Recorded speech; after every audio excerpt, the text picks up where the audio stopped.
Messieurs Boker Tov, Am Israël Chai, Am Israël Chai, Am Israël Chai, Bezrat Hashem. Alors, vous êtes là ce matin.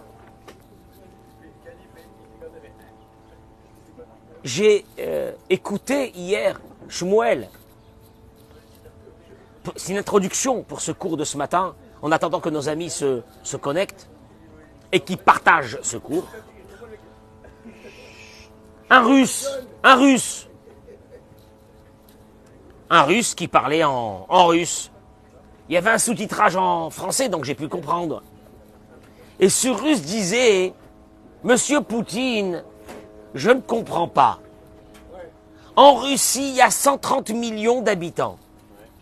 Il a essayé d'avoir 300 000 volontaires pour aller faire sa guerre en Ukraine. Il n'a pas réussi. Il est parti louer les Wagner, là, les sauvages, les barbares. En Israël, il y a 9 millions d'habitants. En moins de 6 heures, il y a eu 300 000 qui sont partis. Je ne comprends pas. Il dit, je ne comprends pas. Qu'est-ce qui se passe dans ce pays? Vous entendez ce que je suis en train de dire? Maintenant, moi, je voudrais vous dire une chose extraordinaire, fabuleuse, pour tous les sceptiques sur la suite de notre pays. Je voudrais vous dire, nous sommes ici dans ce coin-là, d'Or Géoula, un point, derrière nous, il y a un petit village de vacances. Il y a une centaine de familles qui sont là, un peu plus. On fait partie des dizaines de points où il y a des familles qui ont quitté le sud et le nord pour venir ici pour retrouver simplement un peu de vie. Parce que là-bas, ils sont pilonnés du matin jusqu'au soir. Il y a des milliers de volontaires, des milliers par milliers de volontaires dans la journée qui traversent ce chemin pour apporter victuailles, vivres, habits, jouer, manger. Ça n'arrête pas depuis 10 jours. Il y a encore des dizaines de points comme ça dans ce pays. Mais où vous allez trouver dans le monde une mobilisation pareille? Je vous demande où vous allez trouver. Ceux qui n'ont pas compris ça, ils ne savent pas ce que c'est le peuple d'Israël. Ceux qui ont déjà parié sur notre fin, je vous annonce que vous allez perdre ce pari. Parce que nous avons une chose énorme que personne n'a dans le monde. Moi, j'aurais bien voulu voir que des soldats français s'enrôlent pour partir au front et qu'il y a des millions de Français qui vont aller déverser sur eux des millions de tonnes de casques, de gilets pare-balles, d'habits, je sais même plus. Ils en peuvent plus. Les soldats, ils ont dit arrêtez, laissez-nous tranquilles, on n'en peut plus. C'est trop, combien vous allez nous donner? C'est de l'amour. C'est de l'amour. C'est quoi ce peuple-là? Celui qui n'a pas compris ça, comprendra. Qu'est-ce qui a fait notre éternité? Il y a seul celui qui ne comprend pas ce fonctionnement peut dire que, apparemment, on va vers la fin. Mais celui qui a compris cette Messirut Nefesh, ce don de soi, sait que cette force-là existe dans un seul pays dans le monde. C'est en Israël. Alors, je voudrais introduire une idée parce qu'elle est extraordinaire. Bracha ve'atzlacha b'témoignant des malades, des personnes. Bien sûr que ce cours de Torah, il est évident qu'il est dédié pour nos chayalim, nos enfants qu'on adore, qui sont partis défendre notre pays. Nos réservistes, écoutez-moi bien, c'est une chose extraordinaire, il y a plus d'hommes en ville. Je regarde, il n'y a plus d'hommes. Ils sont tous partis. Des centaines, des milliers de commerces fermés. Ils sont tous partis. Koach du Ham Israël, cette force On leur dédie ce cours de Torah. On dédie ce cours de Torah.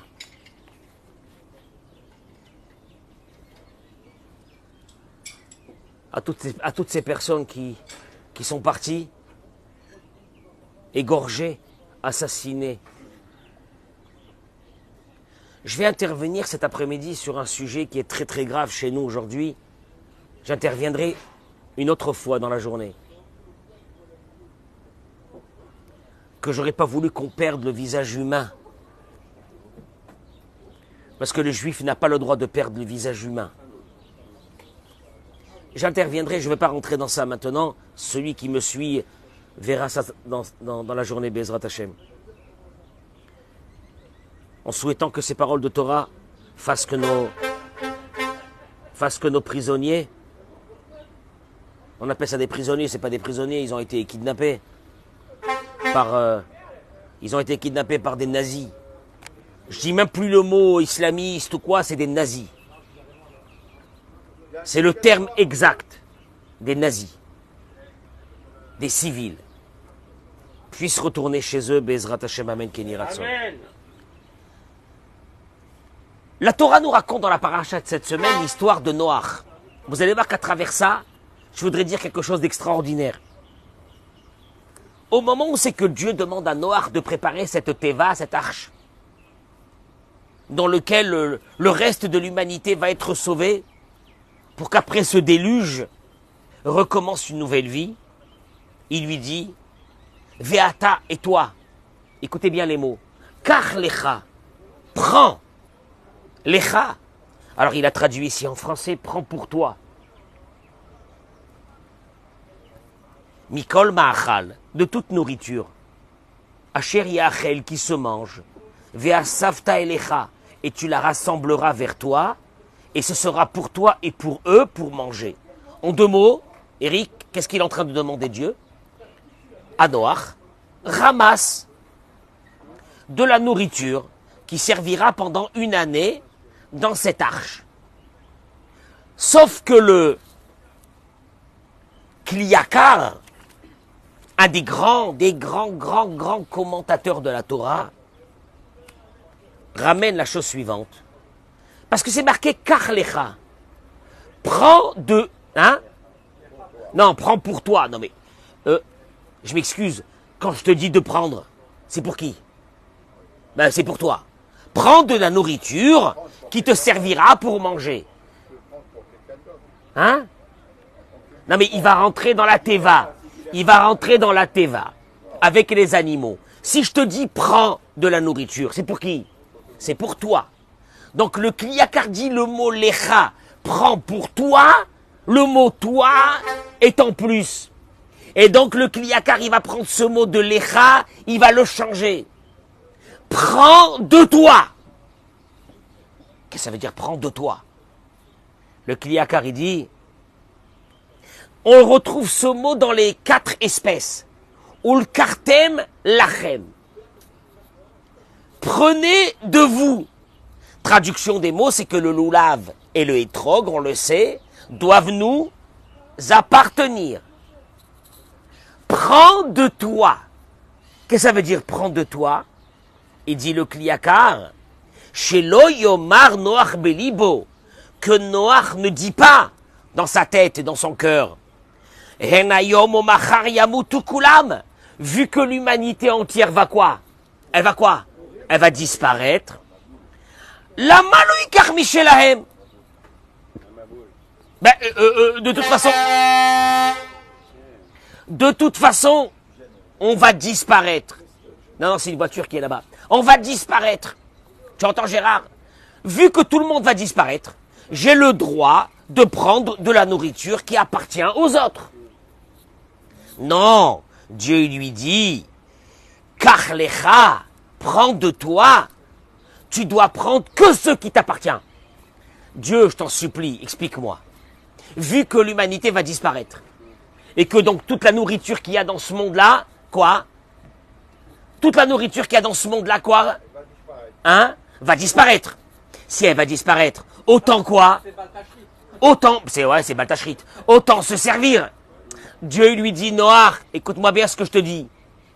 Ça, c'est les mots du Kliakar. Tu prendras de ta fortune, tu fais sortir ton argent de la banque et tu vas acheter avec ça du manger pour nourrir les animaux. Mais tu ne prendras pas de ce qui ne t'appartient pas. Il y a un vrai problème ici. Il vient Raphaïm Shmulevitz et il dit une chose. Il dit Vezedorrak lachshosh sheismoch noach al horaat heter ze litol mishel acherim. Il dit, je comprends pas. Est-ce que Dieu a besoin de l'avertir de ne pas prendre des aliments qui ne lui appartiennent pas? Pourquoi? Est-ce que Noach est un voleur? Surtout que Noach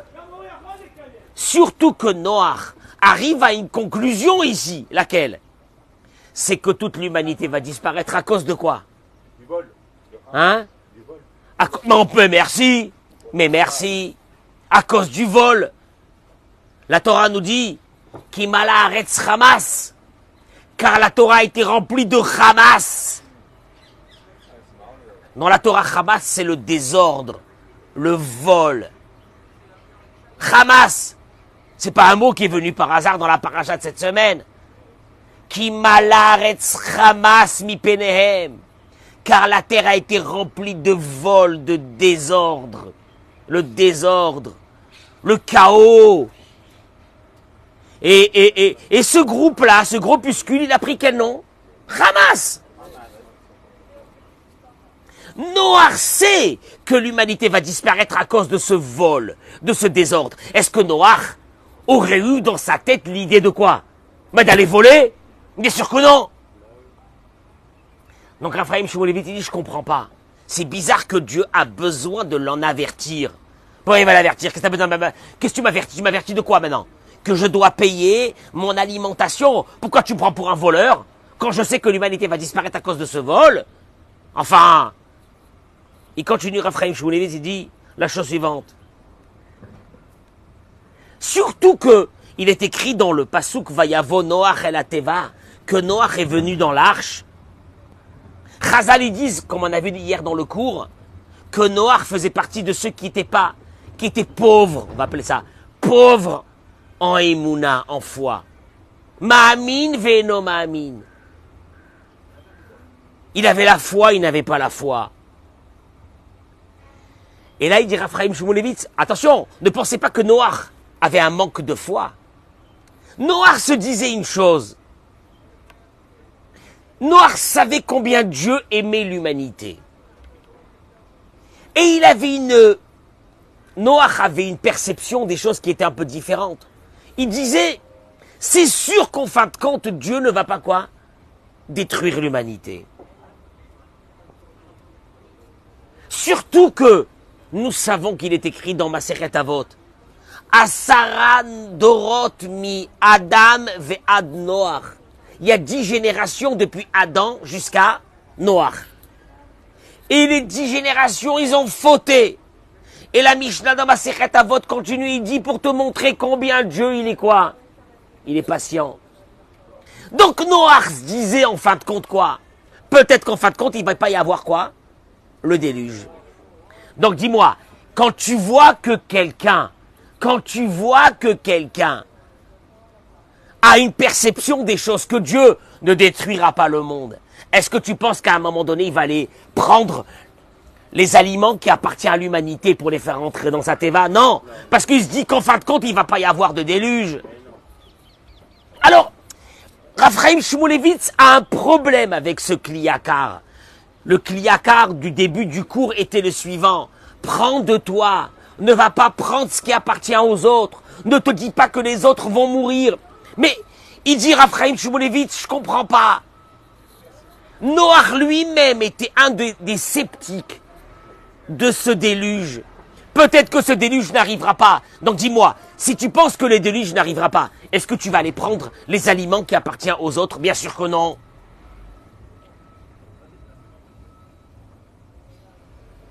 Pour introduire une idée qui est l'idée, je pense, centrale de ce qui se passe aujourd'hui en Israël, la Gemara dans Masechet Shabbat ramène une histoire. Maase benochi echad. La Gemara dit, nous racontons l'histoire d'un non-juif qui est venu devant Shamaï. Vous connaissez Shamaï? J'attends que le camion y passe.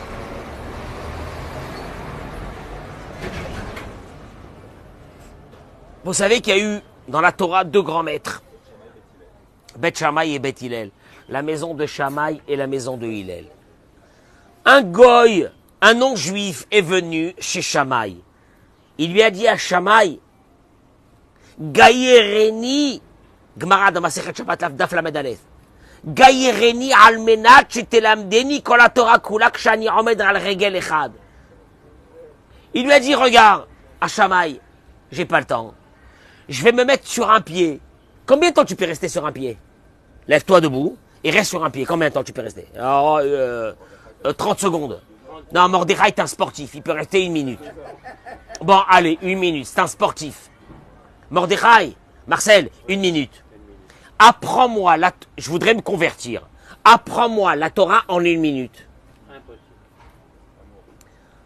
Shammai, il lui a dit, va-t'en. Ah, tu m'as saoulé, va-t'en. Il est parti voir Hillel. Il lui a dit à Hillel, ce goy, ce non-juif était très intelligent. Vous allez le voir. Il lui a dit à Hillel, apprends-moi la Torah, toute votre religion juive. Apprends-la moi en 1 minute. Je vais me mettre sur un pied. Apprends-la moi en 1 minute. Hillel, il lui a dit, oui, il n'y a aucun problème. Ah ben oui. Ah si. Un Marley, il lui a dit, de alarsani le havrach al ta'avid. Une chose que toi tu es, que tu supportes pas, ne la fais pas à ton prochain. Zoi kol haTorah kula. C'est toute la Torah. Veidach pirushahu zilgmor. Et tout le reste, c'est qu'une interprétation de la Torah. Traduction des mots. Hillel, il lui a dit, ve'ahavta le'ra'acha kamocha. Ce que toi, tu n'aimes pas qu'on te fasse à toi, ne le fais pas aux autres. Dis-moi, Gérard, tu voudrais qu'on parle sur toi? Non. Au moment où on vient te demander, dis-moi, Gérard, qu'est-ce qui s'est passé avec ce... Gérard, qu'est-ce qui s'est passé avec l'autre là? Et toi, tu as une information capitale pour dire un lachon hara de folie. Pose-toi la question, est-ce que toi, tu aurais voulu qu'on parle de toi à ce moment-là? Non. Zéouzé. Zé kol haTorah kula. Au fait, il dit Rav Chaim Shmulevitz que ce goy, ce non-juif, a dit, vous avez une Bible, une Torah, elle a une racine. Donne-moi la racine de cette Torah. Ne vole pas, ne tue pas, ne fais pas ça, ne fais pas ça, ne fais pas ça, ne fais pas ça. Ok. Ça c'est la Torah. Mais cette Torah, elle a bien une racine. Donne-moi la synthèse. L'ADN de votre Bible. Donnez-moi l'ADN de votre Bible pour que je me convertisse. Il lui a répondu l'ADN de la Bible, un mot. Ce que toi tu ne veux pas qu'on te fasse à toi, ne fais pas aux autres. Et ce que, moi je peux rajouter, est-ce que tu veux que toi on te fasse à toi? Bah fais aux autres. Et là il ramène Rav Chaim Shmulevitz que la Gemara dans Masechet Derech Eretz, elle ramène Im chafetz ata lidabek be'ahavat chavecha. Comment est-ce que tu peux aimer l'autre? Le Talmud se pose une question, Marcel. Oui. Comment est-ce que tu peux aimer l'autre? Heve nose venoten betovato. La Gemara dit, va vérifier ce qu'il a besoin. Tout ce qu'il a besoin, va le... Tu veux aimer l'autre, va t'inquiéter sur ce qu'il a besoin.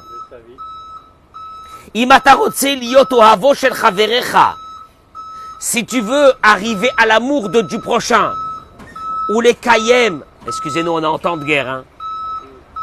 Même les camions, ils marchent en arrière. C'est un camion de poubelle, le pauvre. Mais tu sais c'est quoi son problème? C'est qu'il y a tellement de voitures de réfugiés, on les appelle des réfugiés, qui sont là, qui ne peut même pas faire un marche avant. Il est obligé de faire marche arrière.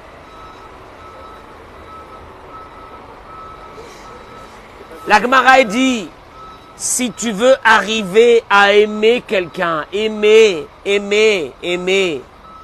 quelqu'un,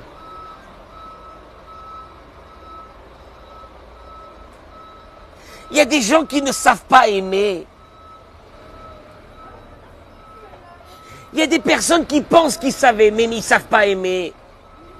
Tu sais c'est quoi aimer quelqu'un? Aimer quelqu'un, c'est sans condition. Quand je dis aux hommes, aimez vos femmes, je dis aux femmes, vous pouvez pas avoir un peu d'amour pour vos maris? C'est quoi ce monde de barbares qu'on vit là aujourd'hui? Hein? Et je vais l'aimer, quoi je vais l'aimer, monsieur le rabbin, je ne peux pas l'aimer. Vous avez vu comment il est, vous le connaissez, il prie chez vous. Mais non, c'est pas ça, Gérard. Moi je dis à ces femmes là, mais moi je l'aime votre mari. Ah ben, je sais pas comment vous faites pour l'aimer. Ben vous le connaissez pas. Or la Torah elle te dit, il y a une indication pour aimer quelqu'un. Evenose venoten betovato. Tu dois trouver ce que la personne en face de toi a besoin et tu lui donnes. Et au moment où tu vas lui donner, tu vas commencer à sentir quelque chose que tu n'as jamais senti de ta vie. Qui s'appelle quoi? Aimer. Aimer. Va chanter aimer jusqu'à demain. Aimer. Aimer. Tu veux aimer, la Torah elle te dit tu veux aimer. Evenosen betovato shel chavero. Va voir ce que l'autre a besoin de toi. Tu vois, c'est ce qui se passe ici. Mais depuis 10 jours, les gens, ils sont là avec les téléphones, la folie. Qu'est-ce qu'ils ont besoin, les soldats? Mais qu'est-ce qu'ils ont besoin, les réfugiés? Mais qu'est-ce qu'ils ont besoin? Les réseaux sont explosés. Qu'est-ce qu'ils ont besoin? Et nous, qu'est-ce qu'on fait? On va essayer de pourvoir à ces besoins. Tu sais ce qui se passe? T'as pas remarqué, on a commencé à les aimer. Ils viennent tous les matins à la prière. Il y a 50 personnes en plus chez nous tous les matins. On les aime. Hier, j'ai accompagné un qui était avec un gros carton. Tu dis où tu vas? Il me dit, je rentre à Ofakim. Je dis, qu'est-ce que tu vas faire à Ofakim? Il m'a dit, non, t'inquiète pas, Kvod Arav. J'ai laissé ma famille ici. On dort tous dans une chambre. On est 5 personnes depuis déjà 10 jours. Mais je vais travailler. J'avais mal au cœur. Jusqu'à Ofakim, depuis Netanya Ofakim. Combien? 100 kilomètres? Au moins. Il va travailler, le pauvre, la Parnassa. Il revient le soir dormir ici. Mais il m'a dit, au moins, on est tranquille là. C'est qu'on n'a pas peur de recevoir une bombe sur la tête pendant qu'on dort. Va dire ça à un Parisien là. Va lui dire ça à un Parisien, un Marseillais. Va lui dire ça. Qui peut recevoir une bombe sur sa tête, sur celle de sa femme et de ses enfants pendant qu'il dort, avant de parler sur nous. Va leur dire ça à eux. Alors là, tu t'attaches à ces gens-là. Tu sais pourquoi on s'est attaché? Parce que parce qu'on essaye de savoir ce qu'ils ont besoin. C'est tout. Et là, il dit le Raphaël Shmulevitz, la chose suivante. Il ramène les paroles du Ochot Sadikim, l'un des plus grands maîtres. Regardez, vous êtes avec moi là maintenant en train d'écouter ces paroles de Torah. Au moment où c'est qu'on écoute ces paroles de Torah protègent nos soldats. Amen. On est en train d'étudier la Torah, qu'est-ce qu'on fait? Il dit le Chot Sadikim, qui a derech li'asot ohavo shel chavero. La seule façon de devenir l'ami de quelqu'un, d'aimer quelqu'un. Je répète. On a une carence. On ne sait pas aimer. On pense qu'on aime. Mais on ne sait pas aimer, c'est pas vrai. Le Chot Sadikim il dit, un des grands maîtres de la Torah, pour aimer quelqu'un, il faut que toi, tu donnes où ton corps, tu mets ton corps dans cet amour, ou ton argent dans cet amour. Traduction des mots, il dit, Raphaël Shmulevitz, le monde pense, chez Adam et Tiv Lemi chez Oev, le monde pense qu'on fait du bien à celui qu'on aime. Or, la Torah est venue t'annoncer que à celui que tu donnes, tu aimeras. Vous n'avez même pas entendu ce que je viens de dire. Nous, on pense que pour donner, il faut aimer. Et la Torah te dit que pour aimer, il faut donner. Ah bon? Non! Mais non, Sam! Je donne à qui j'aime. La Torah te dit, mais tu aimeras jamais. Parce que pour aimer, il faut donner. Ah ben donner, donner. Alors tu donnes à quelqu'un que tu connais même pas. Et puis un bon matin, tu commences à t'attacher à lui. Tu sais pas pourquoi.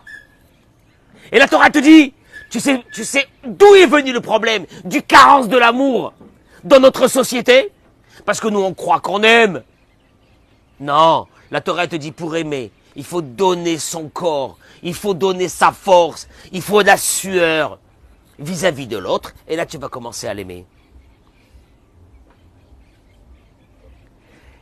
Et je termine avec une chose. Dieu il dit à Noach, Noach, tu vas voir une année horrible dans cette arche. Tu devras t'occuper de millions d'animaux. Noach, après une semaine, tu vas dire, je démissionne. Tu as vu, c'est dur, hein? C'est dur ce qu'on est en train de faire là depuis déjà 10 jours. C'est dur, hein? Ça va durer encore pendant 2 ou 3 mois. On verra dans 3 mois qui c'est qui sera encore au taquet. Qui c'est qui sera au taquet dans 3 mois? Dieu il dit à Noach, Noach, ça va durer 1 an.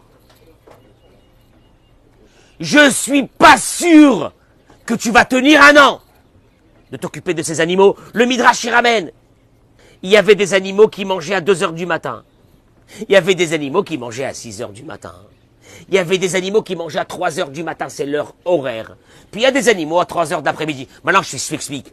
Si tu n'as pas dormi à 2 heures du matin, et à 3 heures, et à 6 heures, est-ce que tu es opérationnel à 11 heures, midi, 1 heure? Je peux pas. Je peux pas. D'ailleurs, un lion, le Midrash raconte qu'un lion, le lion, il n'y en avait qu'un seul, le lion n'a pas reçu son aliment au moment. Qu'est-ce qu'il a fait à Noach?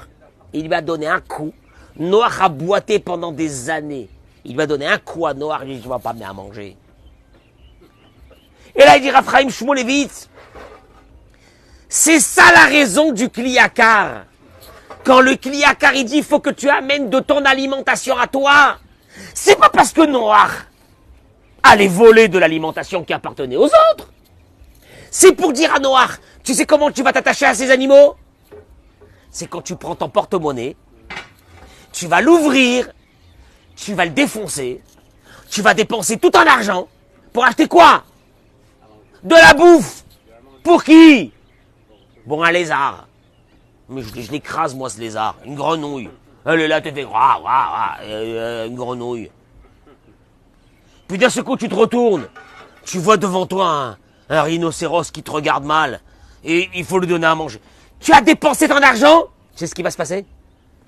Tu vas aimer ces animaux. Ben, c'est la seule façon pour que tu puisses tenir 1 an. C'est énorme. Vous avez entendu ce que je viens de dire? C'est énorme. La seule façon, c'est que tu prends tout ton argent, tu achètes avec ça de l'alimentation karlecha, parce que sans ça, tu ne pourras pas tenir pendant 1 an. Et là, messieurs, je termine avec ça, parce qu'il y avait encore beaucoup de choses à vous dire, mais on le fera une autre fois. Il nous manquait cet amour dans ce pays, qui avait disparu depuis 1 an. Yakadosh Baruch Hu, il nous a dit, mon Dieu, Hachem, il a dit, mon Dieu, je vais vous faire une chose que jamais dans votre vie vous avez vécu et que vous vivrez. Parce que ça fait 1 an que vous vous entretuez entre vous. La haine s'est installée entre vous, alors que la Torah, elle a dit, au moment où vous êtes arrivés sur le mont Sinaï, Vaïchan Israël Negetahar, le peuple d'Israël a campé devant la montagne, Ke'ishechad Belevechad, comme un seul homme, comme un seul cœur. Vous pensez que c'était juste une image? Dieu dit, je donne la Torah à un homme. Alors je ne donne pas la Torah à des millions d'êtres humains, à un homme. À un homme, une entité, un corps. Eh bien, vous savez ce que je vais vous faire? Ça va être douloureux. Hein? Ouais, on est un pays occidental, moderne, comme tous les pays modernes. Oh, on n'a plus peur de rien, on a la meilleure armée du monde. Ils sont rentrés avec des charrettes, avec des ânes, avec des scooters des années 60. ces nazis, pendant une journée, ils ont brûlé, égorgé, ouvert des ventres de femmes enceintes. Il y a des photos, il y a des photos, il y a des photos. De Zaka, qui sont arrivés là-bas, il y a des photos, ils vont mourir de voir de ce qu'ils ont vu. Une journée, il n'y avait pas de salle. Et là, d'un seul coup, l'ADN du juif va se réveiller. On est prêt à tout donner pour l'autre. On est prêt à tout faire pour l'autre. Et puis, ce don va faire une chose. C'est qu'à travers ce don, il va y avoir quoi? Eh ben, l'amour. Je voudrais terminer par un message particulier. Si vous n'aimez pas l'autre, je vous le signe. Je suis prêt à vous signer un chèque à blanc. Si vous n'aimez pas quelqu'un, c'est parce que vous n'avez jamais rien fait pour lui. Je dirais aux hommes, si vous n'aimez pas vos femmes, c'est parce que ça fait très longtemps que vous avez arrêté de faire. Je dirais aux femmes, si vous n'aimez pas vos maris, posez-vous la vraie question, est-ce que vous avez fait quelque chose pour lui? Quand je vois un couple qui me dit on s'aime plus, et moi je lui réponds non, on se donne plus. C'est pas on s'aime plus, c'est pas vrai.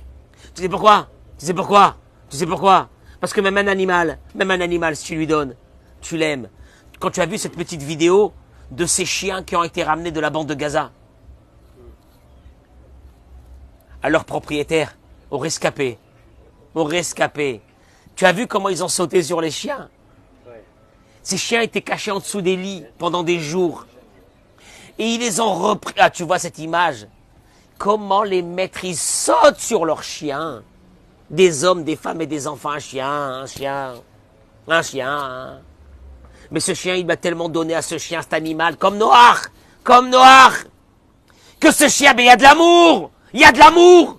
Il n'y a pas d'amour parce qu'on n'a rien donné, parce qu'on donne rien. Oui, on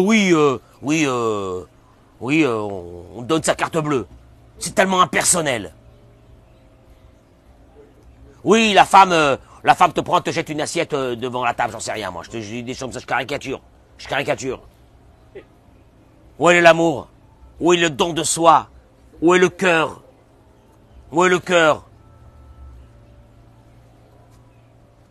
Je rappelle, il y a beaucoup d'hommes et de femmes qui nous suivent.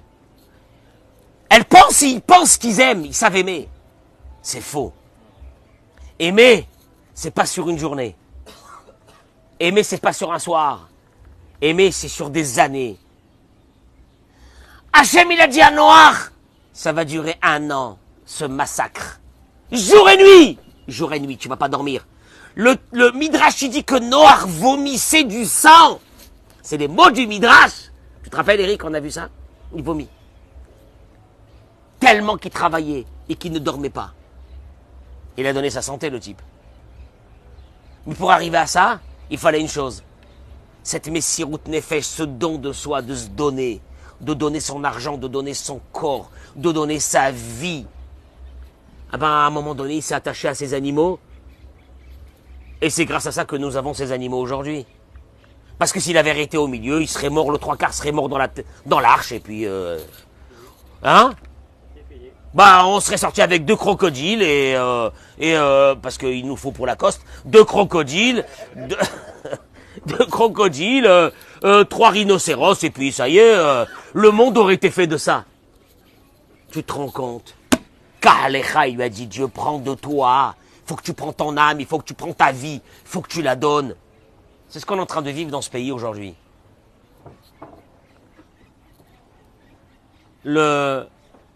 L'aventure n'est pas terminée. Eric, on a encore des jours très durs devant nous.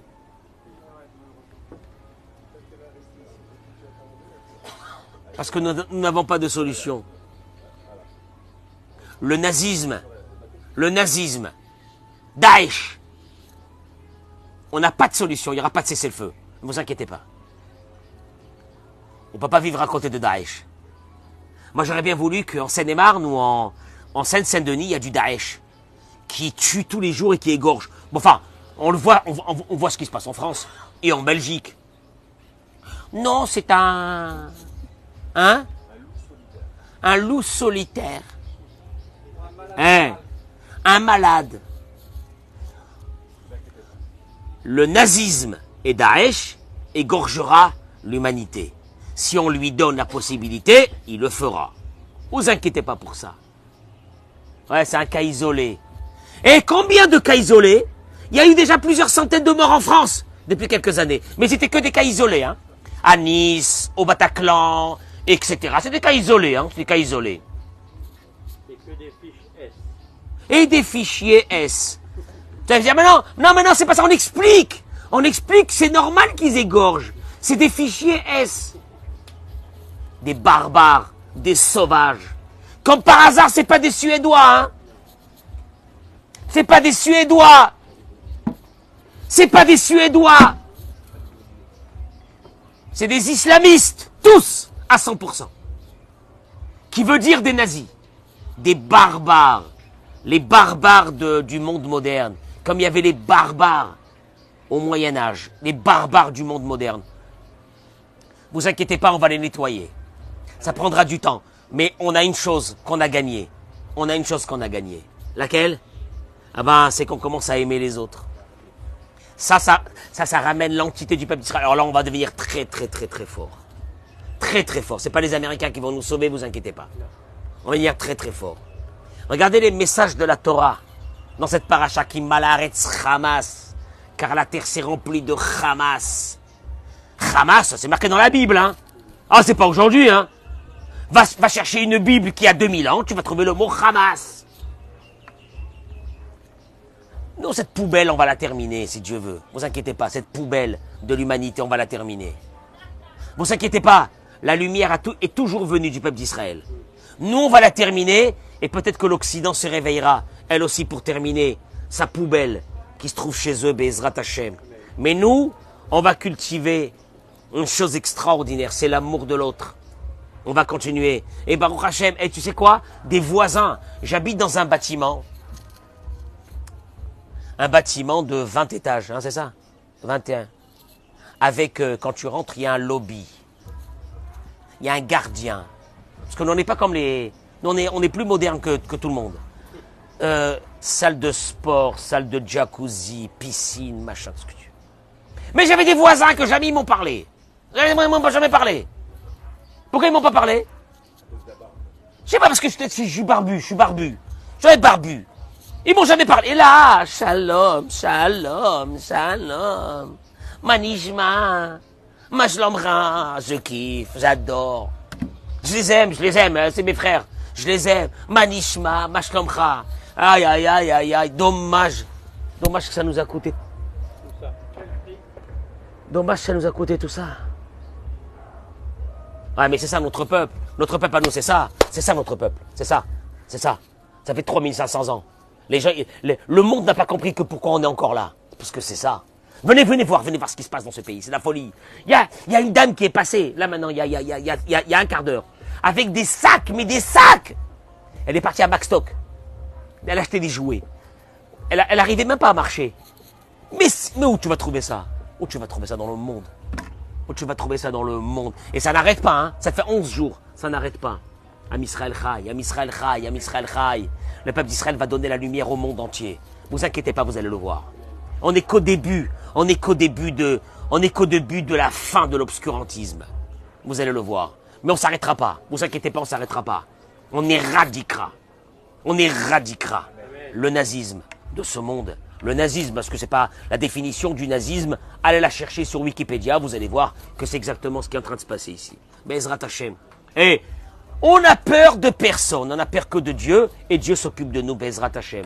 Alors, en vous souhaitant une très très bonne journée, Be'ezrat Hashem, bracha ve'atzlacha, amen ken yiratzon. Vous pouvez partager ce cours, s'il vous plaît, merci beaucoup. Et tous les islamistes qui se connectent pour mettre des bêtises sur les groupes, je vous rassure que on continuera, ne vous inquiétez pas. On n'a peur de personne. Et ni de vos interventions sur les réseaux sociaux, parce qu'à part ça, vous savez rien faire d'autre. Voilà, je vous souhaite une bonne journée. Amen, Kenya.